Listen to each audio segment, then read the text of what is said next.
जब आया दशहरा तब रावण का पुतला बनाया गया। भरे बाजार में उस पुतले को उठा कर लाया गया। पुतला जलाने के लिए जो हिमाचिस की तीली जलाई, फिर उस पुतले से एक आवाज है आई। अक्सर आप देखते हैं विजयादशमी मनाया जाता है, दशहरे के दिन रावण का पुतला किसी बड़े फील्ड में या बाजार में रखा जाता है। दुनिया तमाशा देखती है किस बात का, कि रावण का पुतला दहन होगा, रावण को जलाया जाएगा। एक तरफ रावण को जलाया जाता है, एक तरफ जश्न मनाया जाता है। एक पुतले को जो ही माचिस की तीली जलाकर उस पुतले में आग लगाने का प्रयास किया जाता है, तब तक उस पुतले से आवाज आती है, ऐ जलाने वालों, ऐ जलाने वाले, सुनो मेरी बात। तुम मुझे यूं जला न पाओगे, तुम मुझे यूं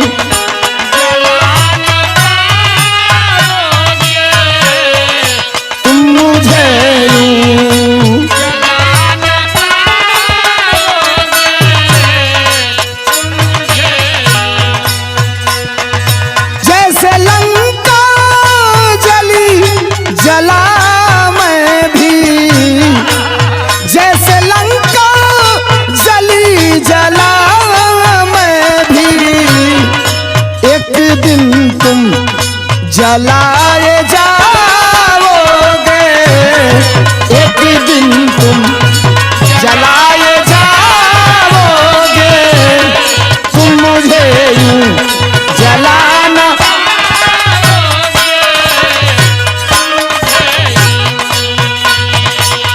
अब सब लोग सन्नाटा, ये पुतले से आवाज आ रही है, अदृश्य शक्ति है जो बोल रही है। कहा सुनो, जितने लोग मेरा तमाशा देखने आए हो, मेरे ऊपर एक ही चार्ज है, एक ही चार्ज है और इल्जाम है कि मैंने सीता का हरण किया, इसलिए मेरा पुतला दहन किया जा रहा है, मुझे जलाते हो तुम लोग। लेकिन एक बात याद रखना, सुनो हमने सीता का हरण क्यों किया था। क्या है? मैंने सीता हरी हरी के लिए, रावण बोला, वो पुतला बोल रहा है।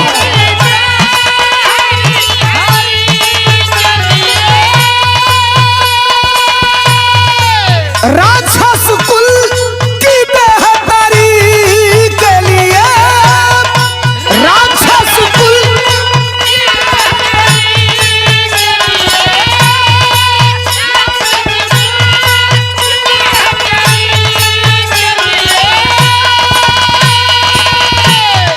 मैंने सीता हरी हरी के लिए, राक्षस कुल की बेहतरी के लिए, मैंने प्रभु को रुलाया है बन बन, मैंने प्रभु को रुलाया है बन बन, तुम प्रभु को रुला न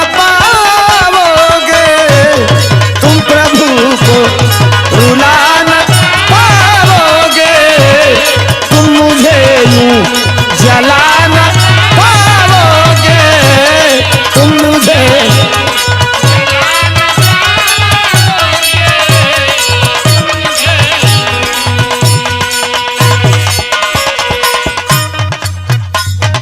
ऐ दुनिया वालों, ऐ मुझे जलाने वालों, जो चार्ज मेरे ऊपर है कि मैंने सीता का हरण किया, लेकिन सुनो, सीता का हरण किया, इसके पीछे का उद्देश्य जानो, मेरे वर्ग और मेरे समाज के जो लोग हैं उनकी बेहतरी के लिए किया। अगर सीता का हरण नहीं किया होता तो मेरे समाज के लोगों का तारन तार नहीं हुआ होता। और सुनो, तुम एक रावण की बात करते हो, मेरी बात करते हो। आज के कंडीशन जानते हो, आज कलयुग में क्या हो रहा है?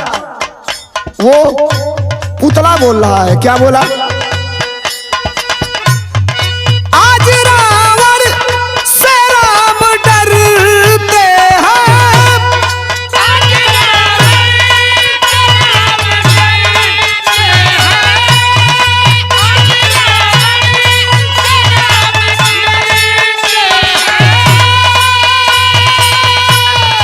आज लक्ष्मण ही सीता हरते हैं।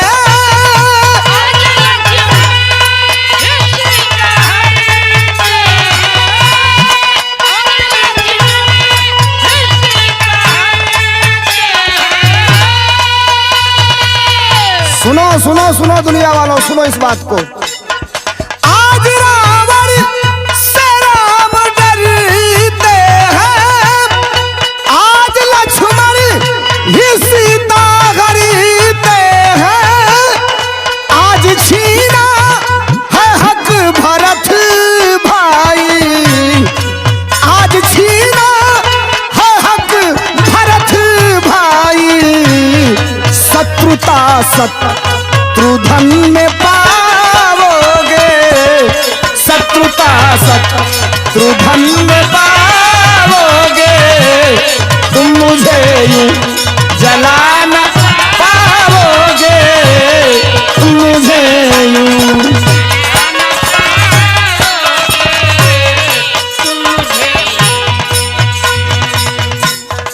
आज का कंडीशन जानते हो? मुझे तो पुतला बना के ला दिए बाजार में जलाने के लिए। आज राम रावण से डरते हैं, राम रावण से। और आज जिस लक्ष्मण की तुम बात करते हो, रेखा खींचकर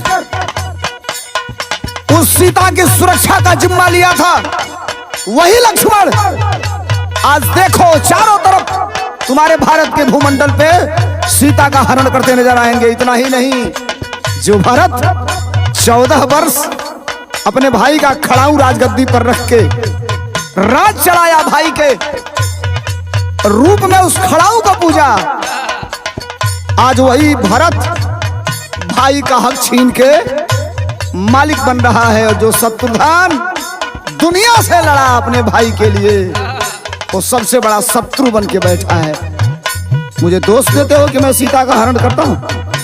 सुनो, ठीक है मैंने सीता का हरण किया, उसके पीछे का उद्देश्य जान लो, तात्पर्य जान लो। सीता हरने का मकसद क्या था, मनसा क्या थी, क्यों मैंने सीता का हरण किया? अभी तस्वीर साफ नहीं करूंगा, तब तक तुम माचिस जला दोगे तो सुन लो। क्या बोला पुतला?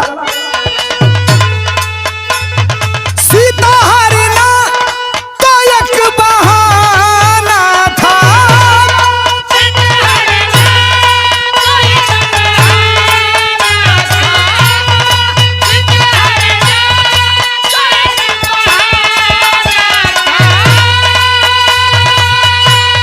मुझको दर्शन प्रभु का पाना था।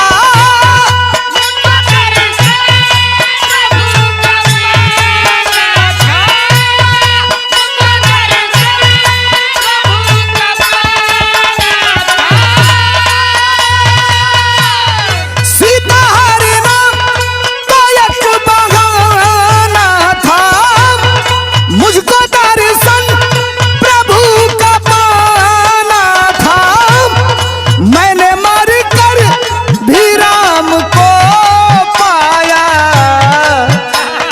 मैंने मर कर भी राम को पाया। तुम ना जी कर भी राम पाओगे, तुम ना जी कर भी राम पाओगे। तुम मुझे यूं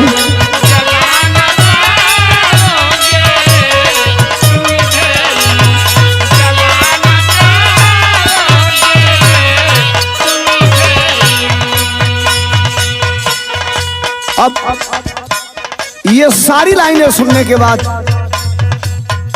माचिस की तीली जलाने वाला 2 कदम पीछे हटा। लोगों में एकाएक ये खाना खुशी होने लगी कि ये जो पुतला बोला तो वर्तमान परिदृश्य पे 100% आज की बातों को बोला है, लेकिन थोड़ा सा वही जमाने के लोगों के अंदर आप देखते हैं गलती सड़क पार करने वाले की है। अगर गाड़ी से ठोकर लग गई, 1% भी गलती गाड़ी वाले की नहीं है तो भी ठोकर लगी है तो गाड़ी वाले को कितनी सजा होगी अब इसकी कोई गारंटी भी नहीं है, अगर मौके पे मिल गया तो। रावण का उदाहरण जो था, गाना सुन रहे हैं आप लोग, कई 100 किलोमीटर की लाइनों को कवि ने छोटी छोटी लाइनों में ही इंक्लूड कर दिया है। अंतिम लाइन इस गीत की है क्या? कहा मेरा अंतिम लाइन सुन लो, क्या बोला? राम से रावण तो बलदाई था,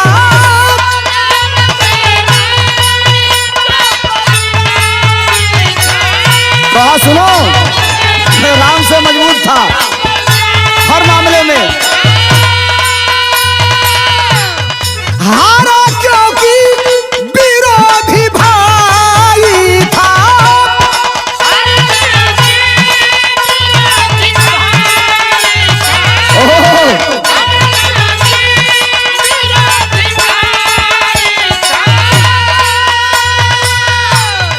हारा क्योंकि विरोधी भाई था, राम से रावण तो बलदाई था। गुरु कृपा तो है सोलंकी पर, गुरु कृपा तो है सोलंकी पर, दूसरा फिर गया न पाओगे, दूसरा फिर गया न पाओगे, तुम मुझे यूं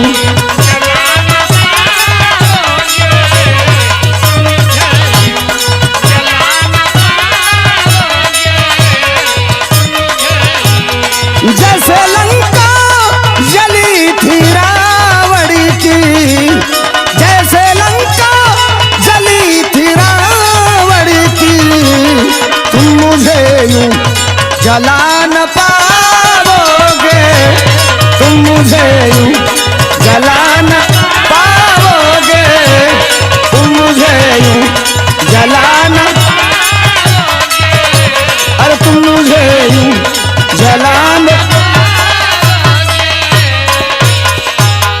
तुम मुझे यूं जला न पाओगे, तुम मुझे यूं